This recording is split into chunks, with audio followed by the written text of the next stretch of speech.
lobby today, I saw this sign on the blackboard that said, if money were no object, I would. And I thought deeply about that. I thought, what would I do? And immediately I thought, I know what I'd do. I'd pack up my wife and our little dog, Toby. We'd head down to beautiful Maui. I'd find an oceanfront property, and I'd hire my good friend Ray to be my golf instructor, because I'm 45 years old now. That's 5 more years to go for the senior tour, and I can make that. I thought, no, wait, that's cool. But I also dream about this big shiny Lexus to be my driveway, and I'd buy Jaylene this beautiful Mercedes Roadster, and maybe I'd learn how to ride a Harley, because I think I'd look cool on a motorbike. And I also thought, I'd probably do so many different things that I'd never, ever thought I'd have the ability to do. Because if money were no object, I could do anything that I wanted. But then I thought, no. You know what? I love my life the way it is right now. I've come to a place in my life where nothing will be any better than it is right now today. Through our own personal experiences in life, we go through so many, adversity and troubles and trials, and it's how we rebound from these things that make the biggest difference in our life. And no dollar figure or no amount of money can ever take that away from us. Sometimes we go through things that we don't want to go through, our wake-up call, if you will. And we've all had them. We're still going through them right now. And I can tell you right now, I've had my share of experiences. Being 44 years old and walking down my path would be a little bit bumpy for most of you. But I tell you what, I wouldn't change any of those bumps for anything in the world, no matter how much money I had. The biggest thing that happened to me probably was, I would say by far the most challenging thing that happened to my life was August 5th, 2003, when I was battling a cold or a cough for the longest time, 7 months to be exact. And at that point, I'd been to the doctor 3 times.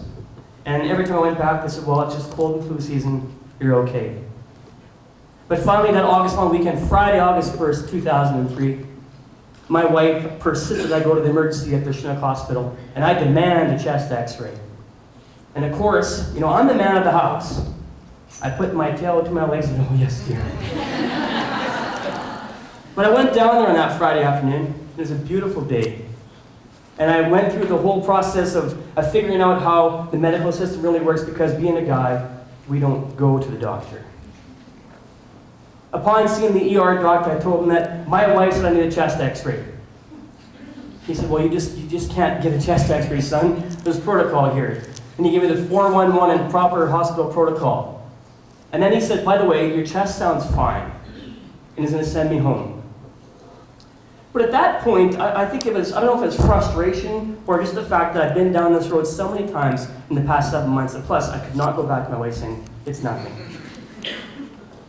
I said, no, wait a minute. There's something here. And oh, by the way, I said, Doc, I've been noticing a lump growing in my collarbone area, right about here. And at that point, something triggered. I could see his wheels turning in his head, and his eyes had a different focus, a different shift. And he looked at me more seriously, and he rubbed my bump, and he kept staring at this bump. I'm like, dude, you're freaking me out. And I said, you have to tell me, what are you doing, man? And point blank, he said, Darren, this is not my specialty, but I think you have cancer. So initially, being 34, being a jock, and having that big ass tattoo right here on my chest, I'm like, oh no, you didn't. Because cancer does not have this. But the reality is that it did, it had me. All the things I tried to do in my life, being healthy and being fit and being active, the things that you were supposed to do to maintain a healthy lifestyle, I was doing that. And it was such a shock. And he told me I had to call my wife. I'd be here for a long time. And I called my wife, and she came down, and we sat there. We were frozen, as a matter of fact, by this news. We couldn't move. And finally, a new doctor walked in after, by the way, I got my chest x-ray, blood work, blood culture stat, which means right the heck now. And then a new doctor walked in, he said, you indeed have cancer. He said, I don't know what type of cancer you have. Now you're going to have to wait for a phone call from the Tom Baker Cancer Center in Calgary, because they have all your paperwork now. And being that it was a long weekend, he said, we can expect to wait to hear back from him on a Tuesday, because no one works on the long weekends. That was the longest long weekend of my life. And if money were no object, I would never be in that situation. But reality is that life sometimes is bigger than money.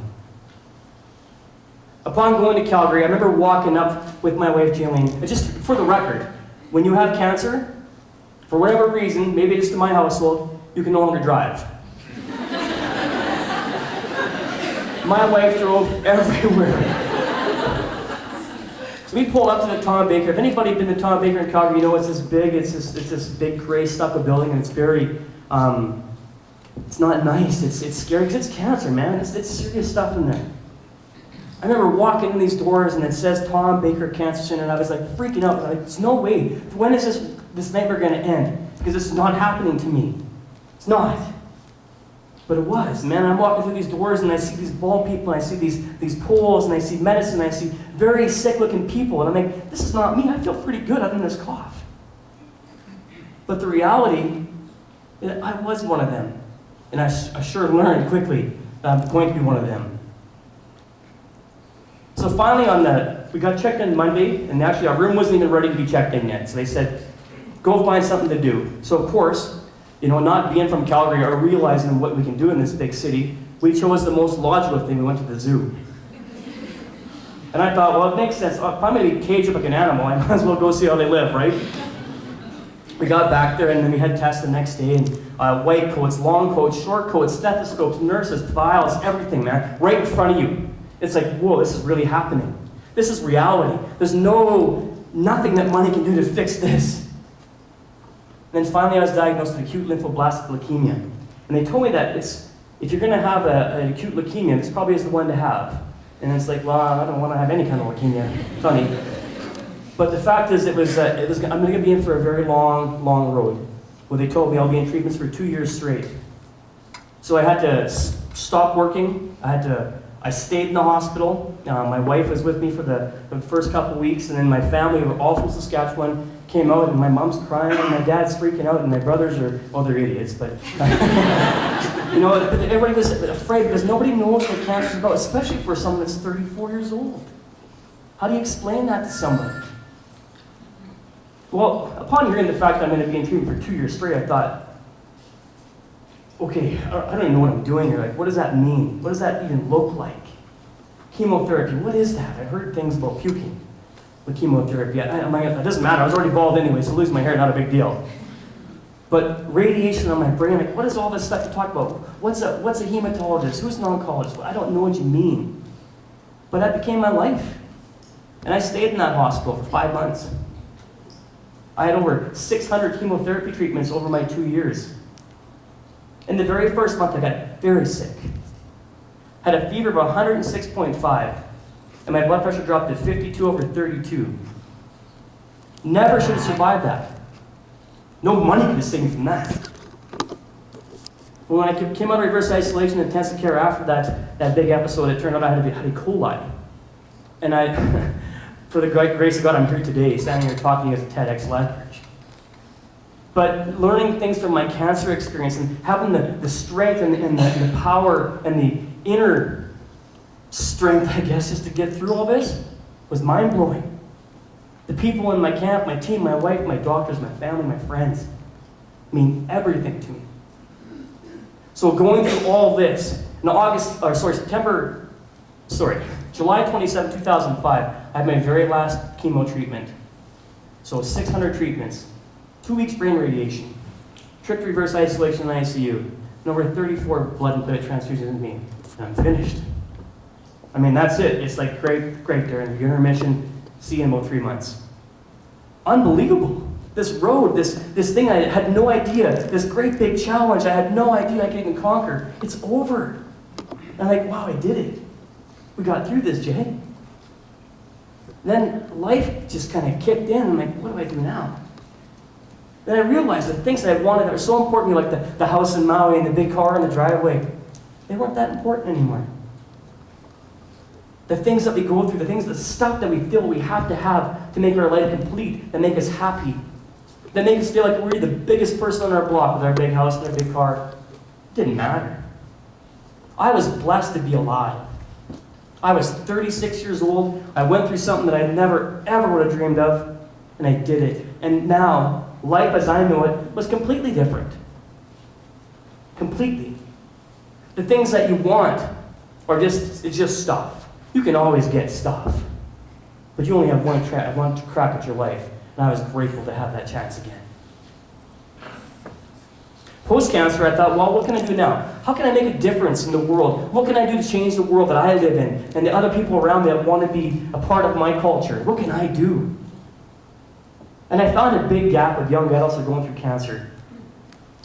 No funding there. So if money were no object, we'd sure help those people out right now. And I got very involved in social media and blogging. I got involved with Facebook. Who's on Facebook? You probably heard my Res Daily Jolt. If you haven't, check it out. So from this, I got a lot of friends. I've probably gained about close to 10,000 friends in the cancer world throughout the world. And people know who I am, and they contact me all the time when they have someone that's newly diagnosed because they know that I get it. And I don't talk to them from a medical standpoint. I talk to them from a person who's been through stuff and knows how to get through stuff and get moving forward. I also thought that it was a good idea to put a bunch of cancer survivor stories together in a book. So I got busy on the emails, on the Facebook, and on the Twitter. I was tweeting like a little birdie. And I collected 40 stories from other young adults throughout North America. And on January 1st, 2010, I published Let's Talk About It, Inspiring Stories from Young Adult Cancer Survivors. This book has been a godsend for many people who have been diagnosed as young adults between the ages of 15 and 39. People that don't understand, they need hope. They need somebody that's been through this experience that can talk about it and share it in a way that, you're not going to die from this disease. God forbid. That you've had someone else who's been through exactly what you've been through and can give you details as to what kind of food to eat and when not to go partying with your friends. And it's okay to not go party with your friends and say no because you're not feeling well. And that probably was my biggest highlight at that point. But then I thought, you know what? It's now 2010 and I'm 5 years post-cancer. So if you own a business, 5 years means you made it. So I guess I made it in 2010. I wanted to put more focus on just people. Because I think as people, as society, we're so wired to have all this stuff in our lives. We want to be, the big people. We want to have all this money and the jobs. We want to tour. We want to have our own golf coach like Ray. We want all these things. But that's not important. We have so many things right in front of us in our own day, our family, our friends. And if you don't like your job, change it. You don't have to stay at it. Do what you're passionate about. Do what makes you happy. Do the things that you want to do. Because you only have one crack at this life. And that's my mission. I empower people to let go of the things that they can't change and focus on the things that they can. Because life is far too short to be worried about stuff. I have a very good friend that passed away from brain cancer last year. Her name is Alison Woloshin.